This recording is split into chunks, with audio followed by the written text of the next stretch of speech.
সেই নির্বাচন একতরফাভাবে বিএনপির প্রার্থীরা দখল করে তারা কেটে কুটে ভর্তি করে দিয়েছে। এই নির্বাচন আমরা মানি না। তাদের অধীনে প্রথম এই উপনির্বাচনে আবার সেই আওয়ামী দুঃশাসনের মতো, এমনকি বিএনপির আমলে 94-তে যে মাগুরার ইলেকশনের দৃশ্য হয়েছিল সেই দৃশ্যের মতো গতকালকে নির্বাচনে আবার প্রমাণ হয়েছে কোন দলীয় সরকারের অধীনে নির্বাচন নিরপেক্ষ হবে না। আমরা প্রধান নির্বাচন কমিশনারকে বলবো, আপনি এই 2টি আসনের নির্বাচনকে বাতিল ঘোষণা করুন।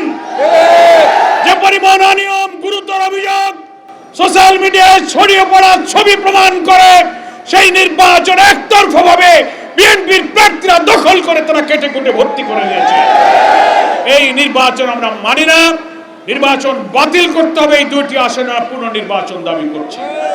যারা হামলা করেছে, ভোট কেটেছে, আমাদের লোকদেরকে মেরে মেরে কুপিয়ে ক্ষতবিক্ষত করেছে, তাদেরকে আমরা গ্রেফতার দাবি করছি।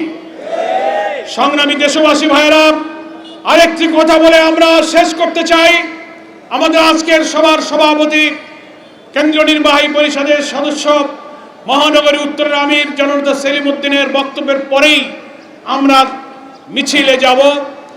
আমাদের আজকের মিটিংয়ের কথা হলো একটা, বাংলাদেশে ক্রমশ জনগণের ইচ্ছা এবং রায়ের বিরুদ্ধে আকাঙ্ক্ষাকে ধূলিসাৎ করার জন্য একের পর এক বিএনপি সরকার যে পথে আগাচ্ছেন, এই পথ হচ্ছে আপনাদের জন্য সর্বনাশা, অপরিণামদর্শী পথে আপনারা হাঁটতে শুরু করেছেন। আপনাদের এখনো সময় আছে, আপনারা ফিরে আসুন। আপনারা জাতীয় সংসদের যে সমস্ত মন্ত্রীরা বই পুস্তক, সংবিধান আর বই পুস্তক উঁচিয়ে বলছেন, আগামীর অগ্রগতির ভিত্তি আনোয়ার ইস্পাত, স্ট্রংগেস্ট স্টিল সিন্স 1978। আমরা জুলাই সনদ সব অক্ষরে অক্ষরে মানব। আবার গণভোট বাতিল করার জন্য সংসদ অর্ডিন্যান্সকে আপনারা সেখানে পাস করতেছেন। আপনারা সংবিধান সংস্কার আদেশ রাষ্ট্রপতির মানেন না, সংবিধান সংস্কার পরিষদ মানেন না, গণভোট এবং তার ফলাফল মানেন না। তাহলে তো মাননীয় প্রধানমন্ত্রী, স্বরাষ্ট্রমন্ত্রী, আইনমন্ত্রী যারা পার্লামেন্টে ব্যাপারে কথা বলছেন, একটা কথার জবাব জাতির কাছে দেন।